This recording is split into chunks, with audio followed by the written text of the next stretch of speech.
Hello বন্ধুরা, আমি আপনাদের সঙ্গে আজ একটি গুরুত্বপূর্ণ এবং আকর্ষণীয় বিষয় নিয়ে কথা বলবো। আপনারা কি কখনো ভেবেছেন যে এই চাঁদ, তারা, সূর্য এরা কিভাবে কাজ করে, কখন ঘুমায়, কখন জাগে, আর এদের আমাদের জীবনে ঠিক কী প্রভাব পড়ে? ছোটবেলা থেকে এই ধরনের অনেক প্রশ্ন আমরা শুনে আসছি, তাই না? আজকে এই ভিডিওতে আমরা এই সব প্রশ্নের উত্তর খুঁজব এবং গ্যালাক্সি সম্পর্কে বিস্তারিত জানব। তাই ভিডিওটি শেষ পর্যন্ত দেখুন, কারণ আমরা আজ গ্যালাক্সি নিয়ে অনেক মজার এবং গুরুত্বপূর্ণ তথ্য জানতে চলেছি। তো চলুন শুরু করা যাক। প্রথমেই বুঝে নেওয়া যাক গ্যালাক্সি আসলে কি। আপনারা হয়তো সোলার সিস্টেমের কথা শুনেছেন। আমাদের সোলার সিস্টেমে আছে 8টি গ্রহ, 200-র বেশি চাঁদ, গ্রহাণু, ধূমকেতু আর আমাদের পৃথিবী, যেখানে আমরা বাস করি। কিন্তু এই পুরো সোলার সিস্টেমটি মিল্কি ওয়ে গ্যালাক্সির একটি খুবই ছোট্ট অংশ। অর্থাৎ পৃথিবী থেকে অনেক বড় সোলার সিস্টেম আর সোলার সিস্টেমের থেকেও অনেক বড় গ্যালাক্সি। তাই গ্যালাক্সি সম্পর্কে কিছু গুরুত্বপূর্ণ তথ্য জানা আমাদের জন্য জরুরি। গ্যালাক্সি হলো গ্যাস, ধূলিকণা, গ্রহ, ব্ল্যাক হোল, চাঁদ, গ্রহাণু, ধূমকেতু, ডার্ক ম্যাটার, তারা এবং তাদের সোলার সিস্টেমের একটি বিশাল সমষ্টি। এই সব কিছু মাধ্যাকর্ষণ শক্তির মাধ্যমে একে অপরের সঙ্গে সংযুক্ত থাকে। আমাদের সোলার সিস্টেম যে গ্যালাক্সিতে আছে তার নাম মিল্কি ওয়ে গ্যালাক্সি। এই মিল্কি ওয়ে গ্যালাক্সিতে প্রায় 100 বিলিয়ন থেকে 400 বিলিয়ন তারা রয়েছে। এমনকি এতে প্রায় 50 বিলিয়ন গ্রহ থাকার সম্ভাবনাও রয়েছে।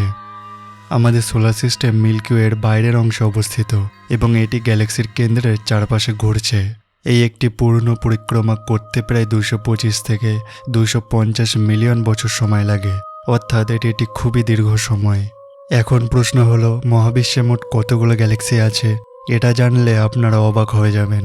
একসময় মানুষ ভাবত যে এই মহাবিশ্বে শুধু মিল্কি ওয়ে গ্যালাক্সিই আছে, কিন্তু 20 শতাব্দীতে বিজ্ঞানী এডউইন হাবেল জানান যে মিল্কি ওয়ে একমাত্র গ্যালাক্সি নয়, মহাবিশ্বে আরও অনেক গ্যালাক্সি রয়েছে। হাবেল স্পেস টেলিস্কোপের মাধ্যমে মহাকাশের একটি ছোট্ট অংশকে 12 দিন ধরে পর্যবেক্ষণ করা হয়েছিল, আর তাতে 10,000টির গ্যালাক্সির সন্ধান পাওয়া গিয়েছে। এই গ্যালাক্সিগুলো বিভিন্ন আকার, রং এবং আকৃতির হয়। কিছু বিজ্ঞানী মনে করেন মহাবিশ্বে মোট গ্যালাক্সির সংখ্যা 100 বিলিয়নেরও বেশি হতে পারে, অর্থাৎ অগণিত গ্যালাক্সি। এখন একটি মজার প্রশ্ন, আমাদের গ্যালাক্সির নাম মিল্কি ওয়ে গ্যালাক্সি কেন? এর পেছনে একটি আকর্ষণীয় গল্প আছে। গ্রিকরা এই গ্যালাক্সিকে গ্যালাক্সিয়াস কুক্লোস বলতো, যার অর্থ দুধের মতো বৃত্ত। পরে রোমানরা এটিকে ভিয়া ল্যাকটিয়া নাম দেয়, যার অর্থ দুধের পথ। কারণ রাতের আকাশে পৃথিবী থেকে এই গ্যালাক্সিকে দেখলে এটি দুধের মতো সাদা এবং উজ্জ্বল দেখায়। কিন্তু কেন এমন দেখায়? কারণ আমাদের গ্যালাক্সিতে বিলিয়ন বিলিয়ন তারা রয়েছে, আর তাদের আলো একসঙ্গে মিলে এমন একটি উজ্জ্বল দৃশ্য তৈরি করে। এজন্যই এটিকে মিল্কি ওয়ে বলা হয়। আমাদের এই মিল্কি ওয়ে গ্যালাক্সি আনুমানিক প্রায় 1 লক্ষ আলোকবর্ষ জুড়ে প্রসারিত, অর্থাৎ আলোর গতিতেও গ্যালাক্সির এক প্রান্ত থেকে অপর প্রান্তে যেতে 1 লক্ষ বছর সময় লেগে যাবে। আমাদের এই মিল্কি ওয়ে গ্যালাক্সিকে জুড়ে রয়েছে অনেক রোমাঞ্চকর ইতিহাস এবং রহস্য। আপনি যদি আমাদের এই মিল্কি ওয়ে গ্যালাক্সি সম্পর্কে জানতে উৎসাহী হন এবং একটি ইনফরমেটিভ ভিডিও চান, তাহলে প্লিজ কমেন্ট করে জানাবেন। এবার জানা যাক গ্যালাক্সির কেন্দ্রে কি থাকে। বেশিরভাগ গ্যালাক্সির কেন্দ্রে একটি ব্ল্যাক হোল থাকে। আমাদের মিল্কি ওয়ে গ্যালাক্সির কেন্দ্রেও একটি ব্ল্যাক হোল আছে। ব্ল্যাক হোল এমন একটি জায়গা যেখানে পদার্থবিজ্ঞানের কোনো নিয়ম কাজ করে না। এর মাধ্যাকর্ষণ শক্তি এতটাই শক্তিশালী যে আলো পর্যন্ত এটি থেকে বেরিয়ে আসতে পারে না। তাই যদি কোনো কিছু ব্ল্যাক হোলের মধ্যে ঢুকে যায় তবে তা আর বের হতে পারে না। এখন আসুন জেনে নিই গ্যালাক্সি কত প্রকারের হয়। জ্যোতির্বিজ্ঞানীরা গ্যালাক্সিকে 3টি প্রধান শ্রেণীতে ভাগ করেন। স্পাইরাল গ্যালাক্সি, এই গ্যালাক্সিগুলোতে 3টি দৃশ্যমান অংশ থাকে: কেন্দ্রীয় বাল্জ, ডিস্ক এবং স্পাইরাল বাহু। বাল্জে পুরনো তারা থাকে আর স্পাইরাল বাহুতে গ্যাস, ধূলিকণা এবং নতুন তারা তৈরি হয়। আমাদের মিল্কি ওয়ে একটি স্পাইরাল গ্যালাক্সি। এই ধরনের গ্যালাক্সি দেখতে অনেকটা চক্রীর মতো। দ্বিতীয়ত এলিপ্টিক্যাল গ্যালাক্সি, এই গ্যালাক্সিগুলো মসৃণ এবং গোলাকার বা ডিম্বাকৃতির হয়। এতে গ্যাস ও ধূলিকণা কম থাকে আর বেশিরভাগ তারাই পুরনো। এই গ্যালাক্সির চারপাশে পুরনো তারা এবং ডার্ক ম্যাটার থাকে। 3 নম্বর হচ্ছে ইরেগুলার গ্যালাক্সি। এই গ্যালাক্সিগুলোর কোনো নির্দিষ্ট আকৃতি থাকে না।